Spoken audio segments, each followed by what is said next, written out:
Hi, Rich from DynoPort. Thought this would be a perfect day to do a clutching video on my new 850 Renegade, which is still in break-in mode. 44-degree day out in a wet field, so I was able to drive it 5 miles, doesn't overheat. So here's the deal, guys.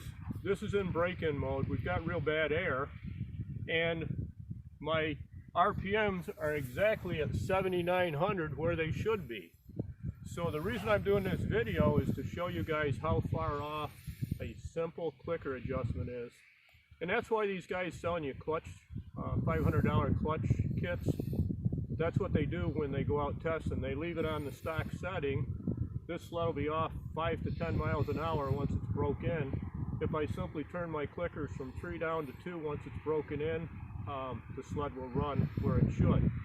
So the reason I'm explaining this on a warmer day, the engine is not making a lot of real horsepower. This is a 166 horse machine broken in. It's probably making 155 today, just giving you a rough estimate.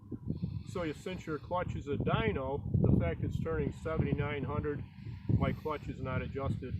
It's adjusted properly for today on break-in mode. Once the engine is broken in and making the 166 horse, then the difference would be on a 30-degree day, I'd be on clicker 2. On a 20 below 0 day, I would have to take one of my clicker 2s or 2 of them down to 1 to keep my RPMs at the 7,900.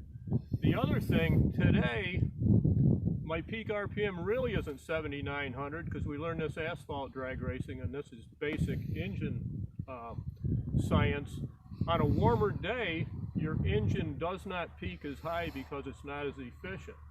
So probably today my target RPM instead of 7,900 is probably 78, 75, 78, 80, who knows.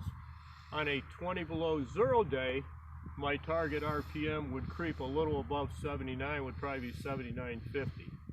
The other interesting thing today, we know from clutching these, that if you just put 970 ramps in, the sled is much more responsive mid-range when your clickers are adjusted to load your engine. So today, since my clickers are not adjusted heavy, my mid-range is very snappy.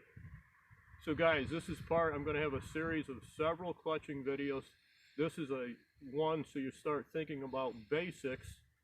It's all about adjustment and fine-tuning it. Thank you. I wanted to add in one more thing about you guys that don't understand helixes. This is a stock helix. I believe it's a 45-42.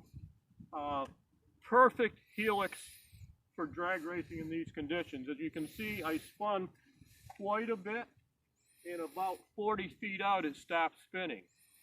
So if I was going to do anything, I would put in a 46-42, which would bog the engine just a hair more for these conditions. Would give me just a little less spin, but really that stock helix is not bad. Guys get very confused on the helix. So for all-around riding, the stock helix is very good. Certain drag conditions, we'd add 1 degree. And guys, this is pretty similar to a studded track in snow. So we've really got nice conditions out here in a muddy field.